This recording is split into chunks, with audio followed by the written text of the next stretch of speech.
กองประชุมสรุปเวียกงานอัยการประชาชนทั่วประเทศประจำปี 2025 และกองประชุมสรุปเวียกงานติดตามกวดกาการดำเนินคดีแพ่งได้ไขขึ้นอย่างเป็นทางการกองประชุมจัดขึ้นในวันที่ 12 มกราคม 2026 ที่นครหลวงจันทร์โดยภายใต้การเป็นประธานของท่านเสษนาโคตรภูธรหัวหน้าองค์การอัยการประชาชนสูงสุดมีบรรดาของหัวหน้าองค์การอัยการประชาชนสูงสุดหัวหน้าองค์การอัยการทหารขั้นสูงคณะนำห้องการบรรดากลุ่มและสถาบันคุณครัวและฝึกอบรมอัยการองค์การอัยการประชาชนสูงสุดองค์การอัยการประชาชนภาคแขวงนครหลวงจันทร์เขตเข้าร่วมท่านบุญทันบุญทวีไลของหัวหน้าองค์การอัยการประชาชนสูงสุดได้ผ่านบทสรุปการเคลื่อนไหววิกงานอัยการประชาชนประจำปี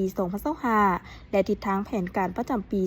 2026 และได้ผ่านบทสรุปวิกงานติดตามกฎกาการดำเนินคดีแพ่งขององค์การอัยการประชาชนจากนั้นกองประชุมยังได้รับฟังการประกอบความคิดเห็นอย่างกงไปกงมาและมีเนื้อในอย่างลึกซึ้ง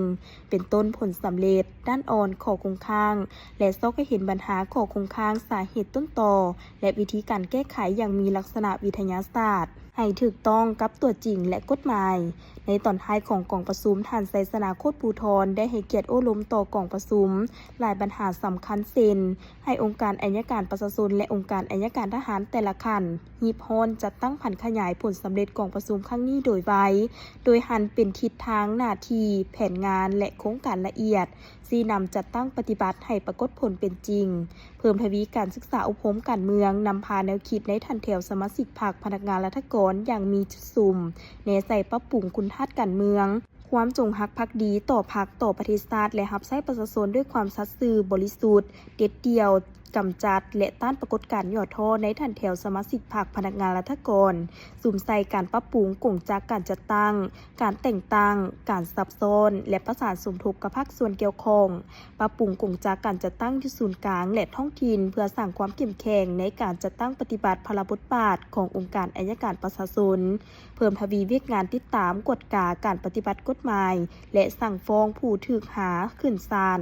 สร้างกลไกให้ประชาชนได้เข้าถึงการบริการทางด้านกฎหมายและหันเอาพนักงานขันกลมลงติดตามที่นำพาและสุกยู่การปฏิบัติหน้าที่เวียกงานอย่างรอบด้านของท้องถิ่น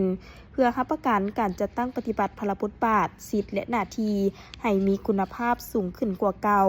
เป็นใจกลางในการประสานสมทบกับภาคส่วนต่างๆเพื่อเฮ็ดให้กลไกการประสานงานได้รับการจัดตั้งปฏิบัติให้สอดคล้องกลมเกลียวมีความเป็นเอกภาพและจัดตั้งปฏิบัติบันทึกร่วม4ภาคส่วนเกี่ยวกับการดำเนินคดีตามขบวนยุติธรรมครั้งที่7ให้เกิดดอกออกผลสืบต่อเอาใจใส่สร้างปรับปรุงกฎหมายและนิติกรรมใต้กฎหมายตามแผนการที่วางไว้เป็นต้นปรับปรุงกฎหมายว่าด้วยการดำเนินคดีอาญาสร้างกฎหมายว่าด้วยหลักฐานสืบต่อเอาใจใส่พัฒนาพื้นฐานโครงสร้างขององค์การอัยการประชาชนศูนย์กลางฮอดท้องถิ่นอย่างมีจุดซุ่มเพิ่มทวีเวียกงานกวดกาภายในให้เป็นปกติและเข้มงวดขึ้นกว่าเก่าพร้อมทั้งยกระดับความรู้ความสามารถในการเฮ็ดเวียกงานกวดกาให้แข็งแรงสืบต่อเวียกงานพัวพันร่วมมือกับต่างประเทศเพื่อยัดแยงเอาทุนฮอนและเทคนิคเข้าในการพัฒนาเวียกงานอัยการประชาชนให้ก้าวหน้าและทันสมัย